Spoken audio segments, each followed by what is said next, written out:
race country, we meet the gentleman who definitely prefers blonde. I love this one. He just knows what his job is, gets on and does it, unless it's a grey man, and then he comes in all guns blazing. And Mary Meek suffers a setback in Ballock's training programme. Good afternoon and welcome to Race Country. I'm Claire Balding and these are the hounds from the Blind Craven Hunt. We're going to be seeing more of them later on. But first, as you know by now, Lambourne is absolutely full of horses, so it helps if you've got someone who speaks their language. And on the outskirts of Lambourne, there's a yard with a difference. It isn't a house for training or breeding racehorses like many of its neighbours, but it is the home of Britain's first ever horse whisperer.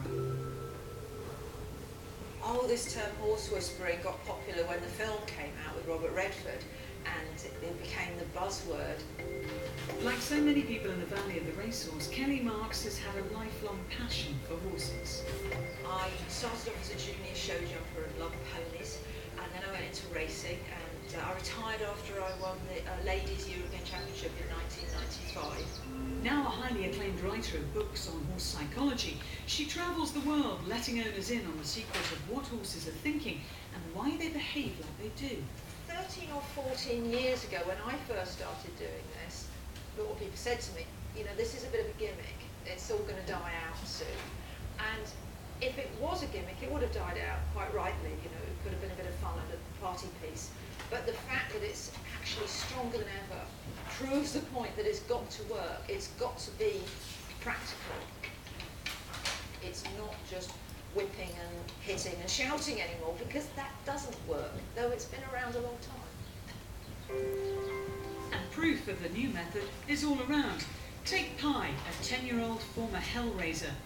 Before meeting Kelly, he was so unruly and ill-tempered that he was written off as dangerous and unrideable. After she'd finished with him, Pye was good enough to perform at the Horse of the Year show. Okay, Pye, so I'm going to unclip and then look him in the eye, which sends him away from me. Techniques like this, known as join-up, are used to slowly gain the trust of a badly behaved horse. You see, I'm using aggressive body language, my shoulders are square, I'm looking him in the eye, and I'm pushing him on. What I'm going to do now is just change direction. It's all body language. And move him round the other way. Despite the Hollywood overtones and air of mystery, Kelly insists that horse whispering is just good common sense. This is part of the herd behaviour, how a mother, a lead mare would act with the other horses in the herd, and it's body language, it's not about sounds, they don't understand English. Of course, a degree of patience, a lifelong love of horses and years of handling knowledge also help. It's just a fact that anyone that knows horses or knows animals knows that if you're in a bad mood, and of course you move in a certain way, you're more aggressive in your movements, the horse is going to react in a certain way. If you're very depressed, they'll pick up on that. Often they say that horses can be a real mirror of how you are. And now I'm asking him into me for the join-up. Good boy. So give him a lovely rub, tell him he's done the right thing and how good he is. You can get the horse to want to bond with you, to want to follow you, to want to be near you. And this doesn't mean the horse is hypnotised, it doesn't mean he's never going to be frightened anymore or do everything that you say, but it is a really good starting point. And then you've got to just listen to the horse and see what's right for him. Time now to put the theory to a test on a horse she hasn't met. Kelly's been called out to help a local family at their wits' end. So we're off to Eastbury today to work with a pony that won't load into the trailer. And it's one of the most common problems that people have with horses and ponies. And people say to me, oh, you know, why don't they load into a trailer? I wonder why any horse would agree to go into a small enclosed area where he doesn't know where he's going to end up. But so what I've got to do is work with the horse, get his trust, get his confidence to go in the trailer. And it's very similar with getting horses into the starting stalls as well. Alison Warwick and her daughter Anna are having a battle of wills. with a very headstrong little pony. Rosie is determined that the travelling life is not for her.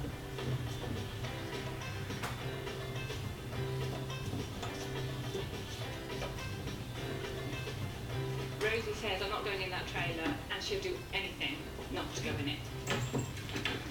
Ever heard the phrase, stubborn as a mule?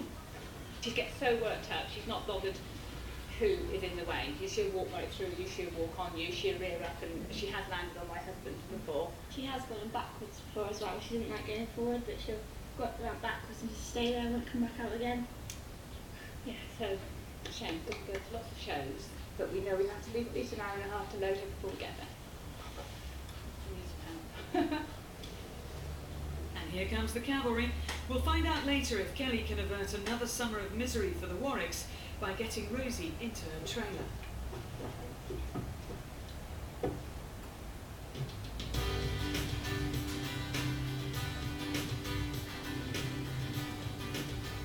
Well, as we know by now, this pocket of West Berkshire is race country through and through, but it's also hunting country. Hi.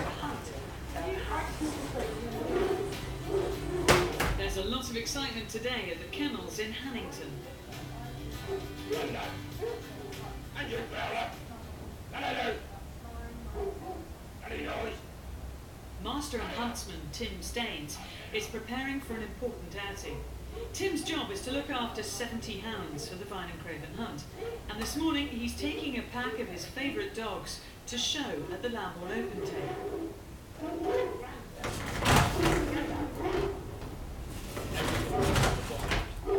People ask how hard it is to remember different hounds, but Can you not walk in front of me? remember your names at school. Every hound's got a different colouring or a different line. They're so easy to tell apart if you work with them 24/7. The recent hunting ban means that this will be the last time Tim goes to the Open Day, as he's decided to retire from the profession.